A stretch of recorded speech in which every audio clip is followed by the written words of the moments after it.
Risk is everywhere. You could scald yourself on morning coffee. A meteor could strike us on our way to work. A hidden rock or log can turn a small mistake into a catastrophic event. Devices like parachutes can fail, putting us at risk. Whenever we perceive risk, we experience fear. Fear is our natural response to risk. Sometimes we fear risk more than the evidence warrants. Shark attacks are very unlikely, and yet the fear of sharks far exceeds the actual danger. Heart disease is the #1 killer, and yet we fear terrorism more. The risk of betting on a poker hand can be expressed mathematically. Risk has been quantified by mathematicians and statisticians and is well understood. Our first response to risk is fear. This has been well studied by scientists across many disciplines. What they found out is we're not so good at assessing risk.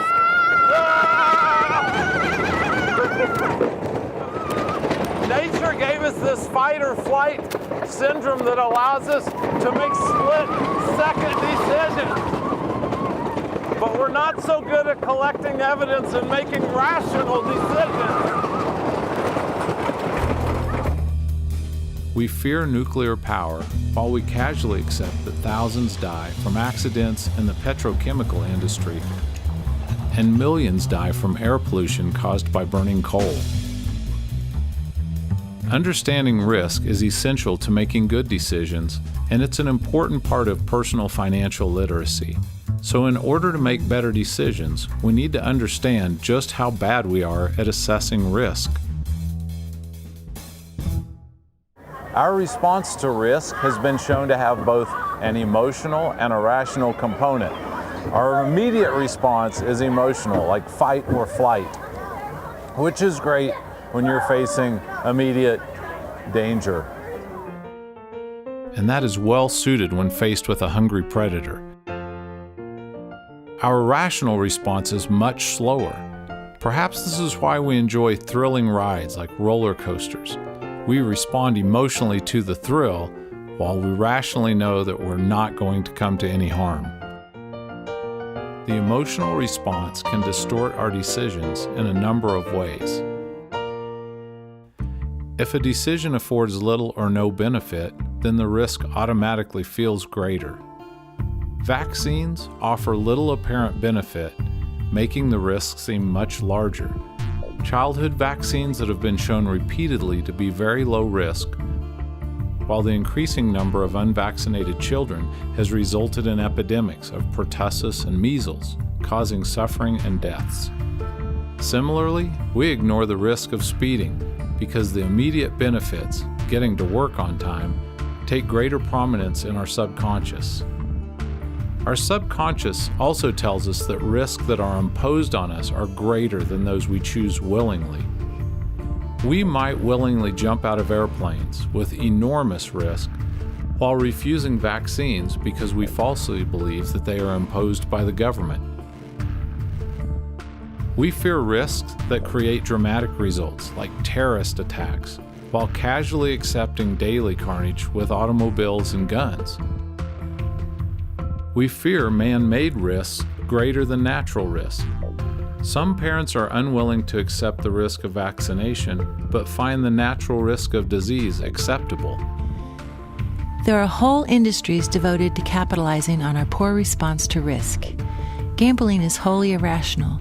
The likelihood is that, in the long run, you lose. But in the end, the average guy has to lose. Somebody's got to cover the costs of providing the casinos. You're absolutely right. Casino gambling is a loser's proposition. I read a statistic earlier where 9 out of 10 players on any given session will go home a loser. You're really looking for the big hit, and that's part of the excitement, and that's why people come back. People are lured into betting because each incremental loss is small, while the potential benefit of hitting it big invokes a strong emotional response. In some industries, there are people who actively exploit our poor understanding of risk by selling mortgages to subprime buyers or by misrepresenting the safety of high-risk investment products that they sell. In 2007, Goldman Sachs famously sold to their clients risky mortgage-backed securities, CDOs, whose risk was distorted with a AAA rating. Goldman Sachs then bet against those securities by selling short. Many pension funds and insurance companies lost billions of dollars. So what does risk have to do with financial literacy? Plenty. Every decision we make with our finances involves some level of risk. This is especially true once we've accumulated some savings because we face choices. Most people are risk averse. The hurt from losing money is greater than the pleasure from gaining the same amount. Let's test to see if you are.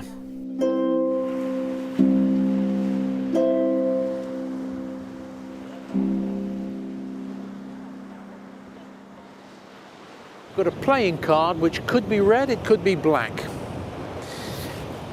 I'll offer you $100 if you guess right, but you've got to give me $100 if you guess wrong. Do you want to play the game? If you do, we would say that you are risk-loving. If you don't care, you are risk-neutral. If you don't want to play, you are risk-averse. You've got a 50% chance of gaining 100 as well as a 50% chance of losing it. Would you play the game? No. I'd say no thanks. Okay. I don't want to take the risk of losing money. Because I'm not going to risk $100 on chance. It's a 50-50 shot. Because I wouldn't want to take the chance to lose $100. It impacts me more if I lose than if I gain.